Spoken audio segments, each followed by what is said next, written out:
Hello, how are you? So, welcome to the third session on organic compounds, and here we are going to look on the last part of the compound that we've not discussed on. And if you're new here, my name is Winnie Barawa. This is Medic Academy channel, and our main focus is knowledge on issues of medical causes. And so we discuss different units and topics. So feel free and keep it here. And please don't forget to subscribe and invite your friends to like this channel. Save our class sessions, share with your friends, write notes if you like writing notes. But remember, the main agenda is to just create an online classroom where anyone in the medical field can benefit from. So keep it locked and let's keep on. So to recap a little bit, organic compounds are simply compounds that are more complex, and unlike inorganic compounds where we said they're simple, they're made up of one or two elements and can easily be described, and we gave example under inorganic, for instance, gases like the oxygen and carbon dioxide. But under organic compounds, we are saying the compounds here are more complex, they're made up of thousands and thousands of molecules, and they're bonded in different levels or structures. And we discussed carbohydrates, and we said carbohydrates are classified into several classes where we have monosaccharides, disaccharides, oligosaccharides, and polysaccharides. And then we described lipids, and we said lipids classification is a little bit wider where we have the simple, compound, and derived. And under those three classes, we have different classifications. However, we discussed a few looking at fatty acids, phospholipids, and steroids. So if you've not watched the class on organic compounds part 1, kindly head over and access the link and enjoy the sessions. However, in this class, we want to give more focus on the proteins and the nucleic acid. So keep it here.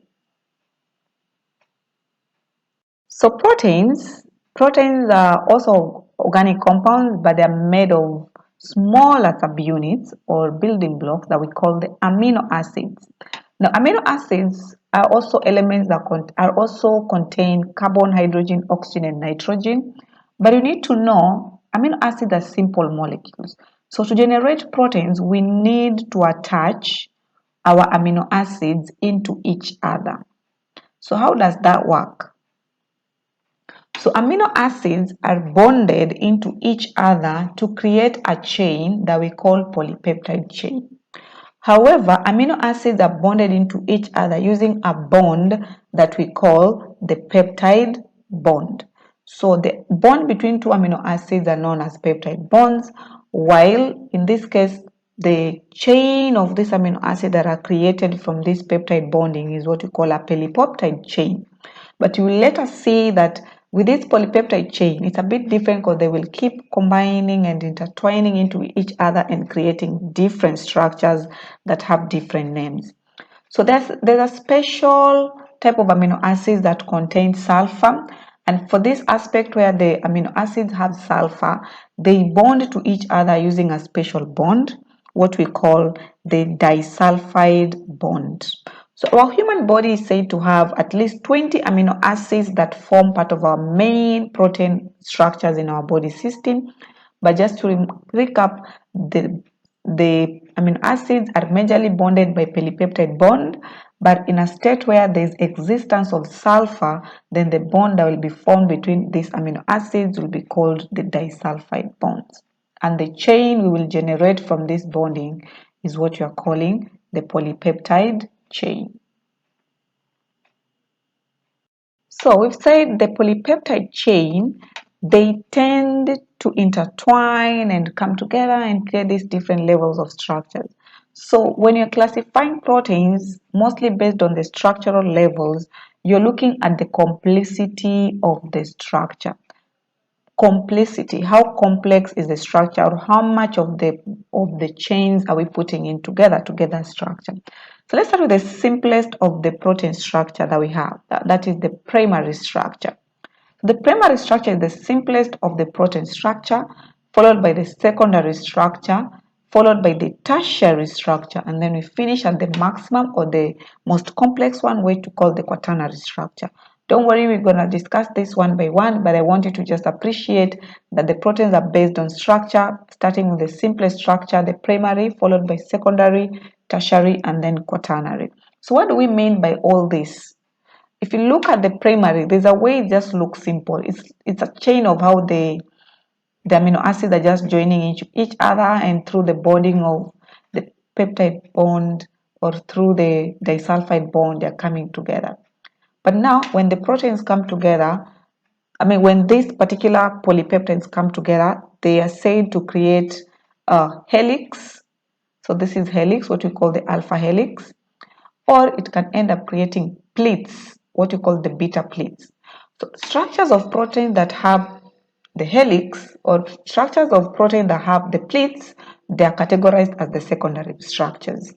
And then we have the tertiary ones where they're more intertwined and a bit more complex, and then the quaternary is the most complex of all. So describing the primary all the way to quaternary, primary structure is a sequence of amino acids that is said to be more specific and unique for each protein. It's a bit simple, but it's just a specific order of the subunits on the chain. However, with secondary structure, I've already said this folding of the primary structure, a bit simple, but now in this case, it's generating two structures, either a helix, which is also called the coil, or it could be generating a pleat or the pleated sheets or the beta sheets. But then we have the tertiary structures, which are more complex to form what we call globular proteins. And an example of a tertiary protein are the myoglobin, which are, of course, these are found in our cardiac muscles, which are very important when it comes to contracting and relaxing to allow functioning of the heart. Then we have the quaternary structures. These are the most complex. They have so many amino acid chains, and one example of this structure is the hemoglobin, a very key component in our blood system that is important in transporting oxygen and carbon dioxide in two different forms. When it's transporting oxygen, we will call it oxyhemoglobin, and when it's transporting carbon dioxide, we call it carboxyhemoglobin. So the structures of the proteins generally are just different structures based on the complexity and the shape of the compound. So what are the functions of proteins? Now that you're seeing the protein, we are saying it's generating different complex structures, shape, and the complexity of it. So proteins are also majority when it comes to our body system. And because of this, it's found in so many parts of the body, and it carries different types of work or functions. So starting with the first category in terms of functions of protein is enzyme. So proteins are known for generating enzymes in our body system, and for this purpose, we have proteins that participate in catalysis. And catalysis is the process of affecting or influencing the speed of processes or chemical reactions in our body system. So we have enzymes that are generated from proteins, and their main role is to catalyze reactions. And then we have signaling. So there are proteins that are known for making receptors, and receptor proteins are found in our cell membrane, whose work is to signal or to pick changes in our body system that could be contributed by different aspects in our body. But the other function of protein can include transport and storage, and a good example here is hemoglobin, which you've already explained that it can work in transporting oxygen and carbon dioxide. And proteins are busy. They can also carry structuring and movement, that is promoting in formulation of collagens, keratin. A good example are the tubulins, like promoting in the cytoskeletons. You can have actin and myosin, which are key when it comes to muscle contraction and relaxations. And the other functionality is the nutrition, whereby some of these proteins are mainly key in promoting our nutrition state and ensuring that we do not suffer from states of malnutrition. So caseins and of albumins, very key for that roles. Immunities, generating antibodies that participate in promoting the state of safety for us, because they will be part of the immune system for our body organs and our body systems. And the other function of proteins is regulation, working closely in the aspect of transcription factors, that is in the state of DNA and RNA, and helping us generating what we call complementary chains or complementary copies of our original DNA. So very key in doing all this work. So functions of proteins are very wide, from enzymes all the way to regulation. So it's based on which type of protein that we are working on, because like we said, it's large. Like all our muscles are proteins. So looking at all our organs also, majority of them are proteins. So with all that widespreadness in our body system, proteins conduct one of the most majority when it comes to functions in our body systems. And to close up on this class on terms of organic compounds, then we close it with nucleic acid. So with nucleic acid, we are looking at compounds that form part of our nucleus in the cell. So in the cell, we have the nucleus, which contains the nucleolus, and this nucleolus is part of our genetic compounds or genetic materials. So under these compounds or acids, we have the DNA and then we have the RNA. The DNA means deoxyribonucleic acid, and the RNA stands for the DNA stands for deoxyribonucleic acid, and the RNA stands for ribonucleic acid. These molecules are formed by subunits, what we call nucleotides. And what is a nucleotide by definition? This is a composition of pentose sugars, phosphates, and some examples of nitrogenous bases. So that's a simple definition of it.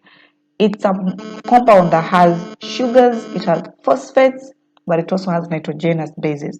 Remember the moment we said, as much as our body works closely with oxygen and carbon dioxide, it also works with nitrogen. So this is where we start to see part of it in the nucleotide side. Let's start with the DNA. The DNA, we said in full, it stands for deoxyribonucleic acid. Meaning, what does it have? It has deoxyribose sugars here. So, and bases. And these bases, we are said just to remind us that it is made of the nitrogenous bases. So what are the famous bases contained in our DNA? We have the adenine, guanine, cytosine, and thymine. By characteristic, the DNA is said to be double helix, meaning it has two coils, or it is also double stranded. So it makes up majority of our chromosomes in the cell. Therefore, it's known for participating in our genetic code and helping in maintaining our hereditary characteristic. So the DNA also is known for conducting what we call complementary base pairing, whereby the adenine always pairs with thymine and the guanine will pair with cytosine. Which bonds do we use while pairing? We use the hydrogen bonds. So being a double helix or being double stranded, it means being double stranded, it means here we have two strands, one on the other side and another on the other side. And so these bases will be pairing in that nature. So we said the thymine and the adenine, they pair together. So the bond in between these two is the hydrogen bonds. And then the guanine and the cytosine, they'll also be pairing to each other. So here we have our hydrogen bond. So this pairing is very key because we will see it later on during the transcription or during the replication processes. They will help in generating complementary chains or complementary bases that help in storing our genetic information. RNA is said to be a ribose sugar, but it also has the nitrogenous bases, and these bases includes the adenine, guanine, cytosine, and uracil. I'd like you to note that in our RNA, the thymine is replaced by the uracil. So the RNA is a single strand of nucleotides. However, it replaces the thymine with uracil, and the main role of RNA is to help copy the genetic code of the DNA to help in protein synthesis, which happens in our ribosomes together with the rough endoplasmic reticulums. So the RNA helps in getting the genetic code from our DNA and take it to our protein synthesis areas to help in translating the information and carry on with the protein synthesis processes. And we've mentioned the areas here are the ribosomes and the rough endoplasmic reticulums. So here are our bases in the RNA. We have the uracil, we have the cytosine, we have the adenine and the guanine. So that's how in summary we can describe the RNA. So what is the difference between DNA and RNA? So let's look at it in terms of pentose sugars. With the DNA, it contains the deoxyribose. With the RNA, it has the ribose. In the bases, the DNA, of course, has adenine, guanine, cytosine, and thymine, famously shortened as A, G, C, and T, while the RNA has adenine, guanine, cytosine, and uracil, famously shortened as A, G, C, and U. With the number of strands, the DNA is double-stranded and the RNA is single-stranded. The best diagram to make our work easier.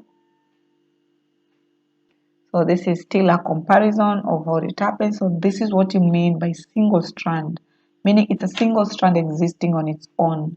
But in the DNA, it's a double strand, two strands paired together via the hydrogen bond to create this double helix or coiled up strands in our DNA areas.